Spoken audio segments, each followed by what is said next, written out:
Hello again, and welcome to the video summary for What is the Human? This is week 4, and I'm Associate Professor Chris Fleming. This week we looked at the unconscious and the conscious mind. We looked at the notion of the unconscious, especially in two senses. Firstly, in the sense that it was used in the work of Sigmund Freud, that is, psychoanalysis, and secondarily, just in a more commonsensical sense of unconscious, insofar as us being unaware of things that influence our thinking and influence our actions, things that we're not aware of that are influencing us.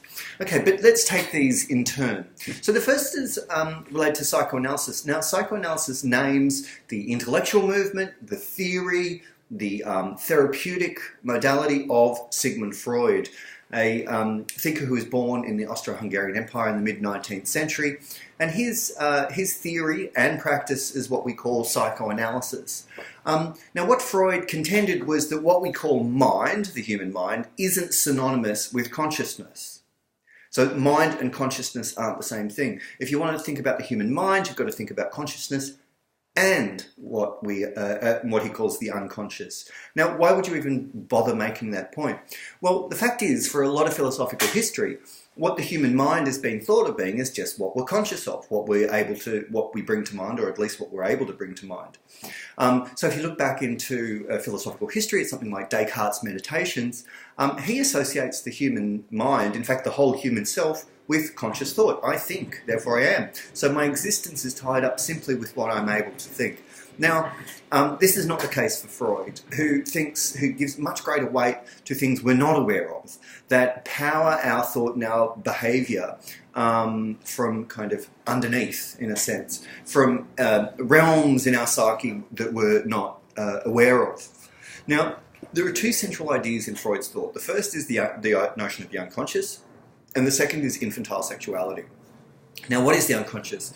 Well, the unconscious is the product of a conflict, really, between reality, and by reality I just mean the world as we know it, the social world, where you have to say hello to people and work to earn a living and obey the speed limit, and the conflict between that and what he calls the pleasure principle, which is essentially trying to satisfy all these biological urges related to reproduction, sex, and violence, and, our base appetites, essentially. So Freud says that we can't, given, the way society functions, just simply go and grab what we want, go and hit that person, go and have sex with that person. And so what happens is that these kind of desires are pushed down, and they come out in different directions. They come out in new sorts of ways. So instead of going up and, just punching people at random, we develop sports like boxing or rugby league, which then channels those kinds of energies into supposedly legitimate domains. But apart from that, there's also other things that don't get really any expression, just get pushed down. Mindful here of the thermodynamic metaphors he's working with, this idea of a human system as this series of pipes and chambers and things build up and burst out. Anyway, thermodynamics was very influential in the 19th century. And it influenced a lot of Freud's thought, a lot of his language, and it did influence a lot of 19th century thought more generally. Anyway, so this is the unconscious, things that are pushed down and essentially repressed. The word for it is displaced. It can be pushed down, or it can be displaced onto other areas, into other areas of social life. So for instance, instead of just running up and, the violence version, the sex version be instead of just running up and having sex with someone, you end up developing something in human culture called love poetry, and, it's a much more roundabout way of going about it. Now, I said that Freud divided the mind up into the conscious and the unconscious, but it's really, his division of the mind is a tripartite distinction. It's the three parts, so the id, ego, and superego. Now, the id, it's basically Latin for the it, right? And you can think of it almost in horror film terms, is that kind of biological beast or monster that propels our behaviour from underneath in ways we're not aware of.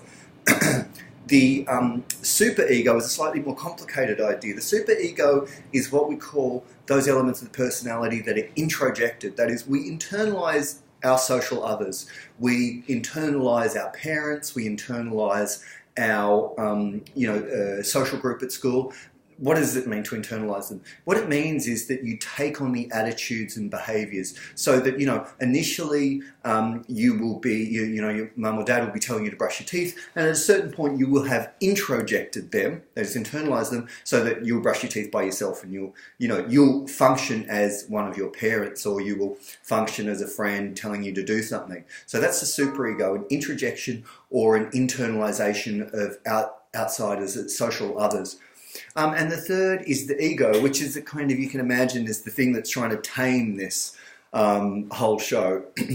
The ego is the rational part of the human psyche, the one that's keeping the id under control, the superego under control, and directing them in a particular ways. In one essay, Freud offers an image of a horse and a horse rider, and the ego is, this powerless little thing trying to steer this big horse, which is the id, into the kind of directions it wants it to go. Now,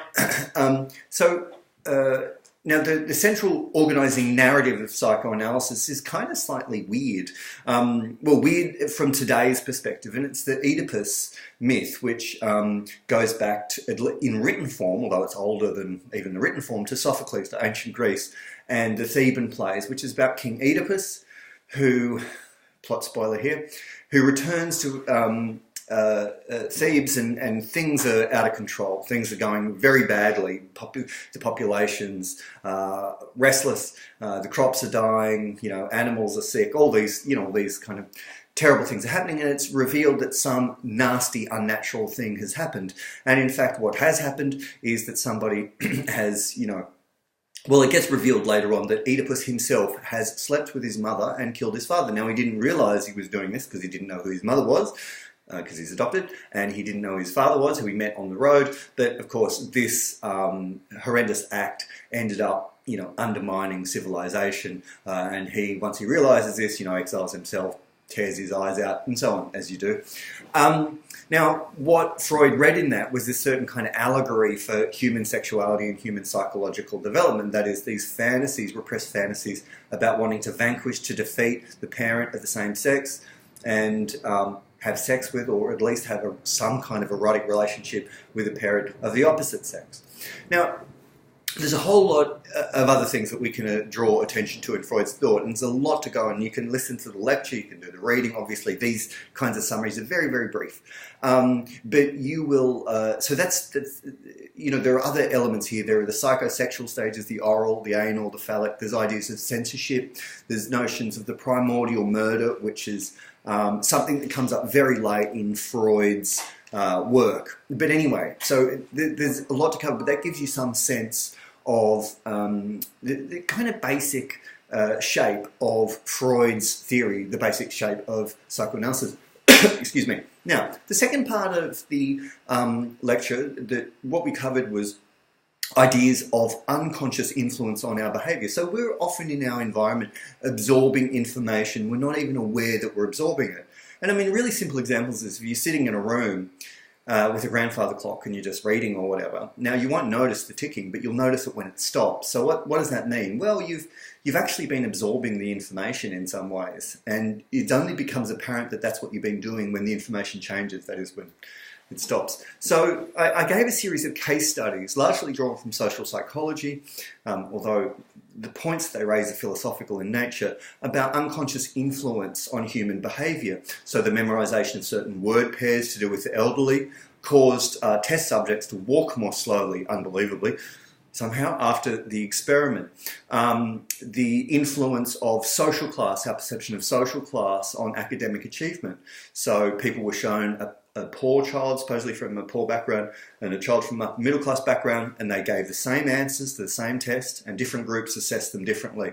And they thought, it's prejudice, basically.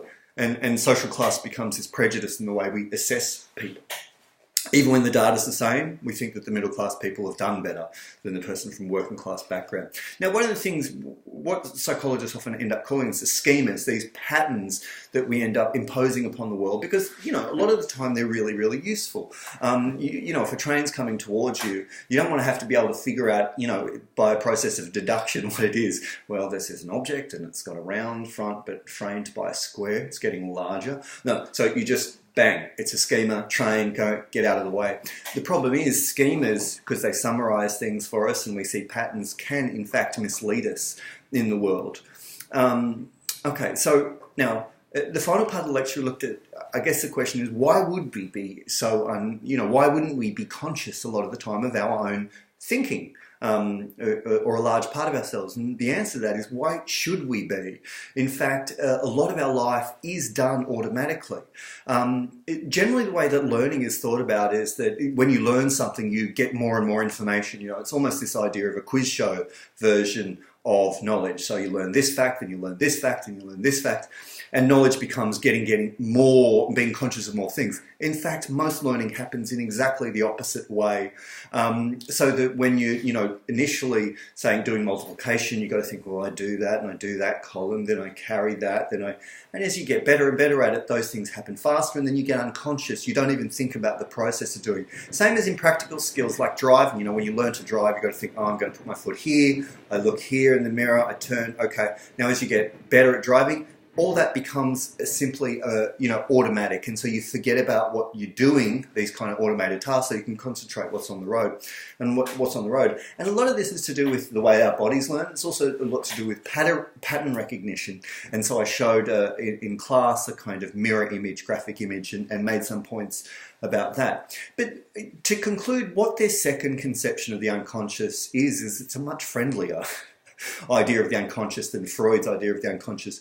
The unconscious, as is in the second sense, is something that's working for us. And you can again go back to the lecture and look at Lewinsky's experiment about the flashing dots on the screen, and the fact that human beings learn things unconsciously. They're not able to specify the things that they've learned, but they've learnt them anyway. It's a kind of nice thing to think about.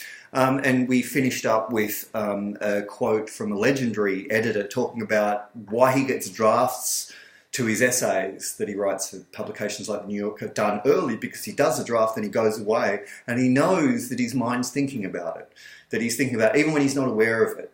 So getting that work out there in the first place. So that was a kind of illustration and I guess a kind of encouragement for you to get on to work early. But anyway, that's it. Next week we are looking at paradox, which seems like a bit of a jump, doesn't it? It's not. In fact, I'm going to show you how it links very neatly onto what we've done the last couple of weeks. In any case, I'll stop there. Thanks for listening, and bye for now.